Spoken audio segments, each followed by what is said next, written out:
দর্শক, স্বাগত জানাচ্ছি স্টার নিউজ লাইভে। রথ পাহাড়ের শহর পার্বত্য জেলা রাঙামাটির আনাচে কানাচে ছড়িয়ে ছিটিয়ে রয়েছে অনেকগুলো পাহাড়ি বাজার।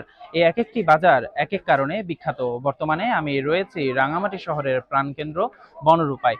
এই বনরূপায় রয়েছে রাঙামাটি শহরের সবচেয়ে প্রাচীন ও ঐতিহ্যবাহী বাজার বনরূপা বাজার। এই বাজারকে বলা হয়ে থাকে সম্প্রীতির বাজার, কারণ পাহাড়ে প্রায় 14টি জাতিগোষ্ঠীর বসবাস। এই বাজারে আসলে দেখা মিলবে প্রায় প্রতিটি জাতিগোষ্ঠীর মানুষের সরব উপস্থিতি। সকলের এই মিলন মেলা এই বাজারকে পরিণত করেছে সম্প্রীতির এক মিলনস্থল বা কেন্দ্রস্থলে। দর্শক, কি নেই এই বাজারে?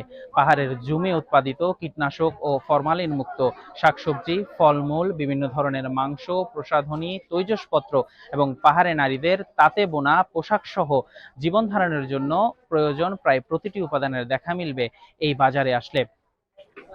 দর্শক, এই বাজার প্রতিদিন সপ্তাহে 7 দিন খোলা থাকলেও প্রতি শনিবার এবং বুধবার এখানে বাজার বসে। স্থানীয়ভাবে এটিকে বলা হয় বাজার বার। আজ শনিবার এখানে বাজার বার, তাই পাহাড়ের বিভিন্ন ভাষাভাষীর এবং জাতিগোষ্ঠী মানুষ, পাহাড়ি, বাঙালি সহ সকলের সরব উপস্থিতি দেখা যাচ্ছে এই বাজারে। এখানের ক্রেতা বিক্রেতা, পরিবহন শ্রমিক সহ সকলেই একসাথে মিলেমিশে এই বাজারটি পরিচালনা করে থাকে। দর্শক, এটি হচ্ছে বাঁশকুড়োল, পাহাড়ের জমি উৎপাদিত একটি ঐতিহ্যবাহী খাবার। কচি বাঁশের ডগাকে বলা হয়ে থাকে বাঁশকুড়োল। পাহাড়ি বাঙালি সকলের কাছে জনপ্রিয় এই বাঁশকুড়োল। রাঙামাটি চট্টগ্রাম সড়কের মূল সড়ক থেকে এই বাজারটি শুরু হয়েছে, শেষ হয়েছে সমতা ঘাটে গিয়ে।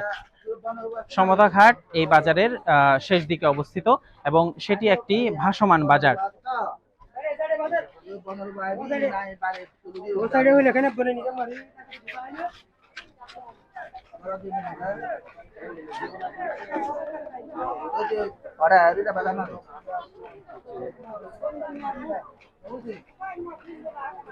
পাহাড়ি আনারস,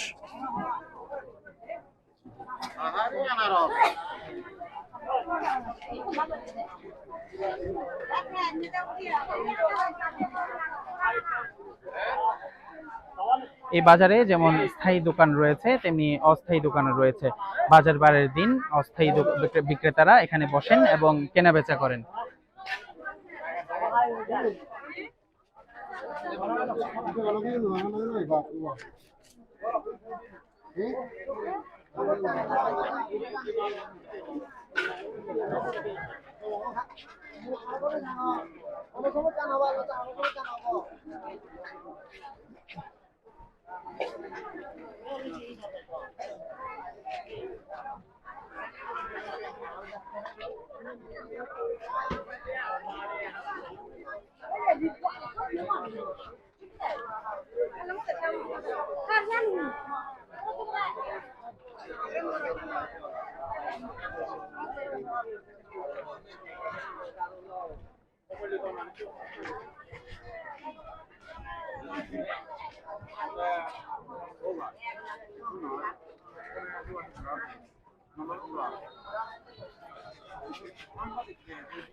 যুগ যুগ ধরে সম্প্রীতির এই বাজার এই রাঙামাটিতে চলমান থাকুক, এমনটাই আশা করেন এখানকার ক্রেতা বিক্রেতা সহ স্থানীয় অধিবাসীরা। রাঙামাটির বনরূপা বাজার থেকে এই ছিল আমার কাছে সর্বশেষ।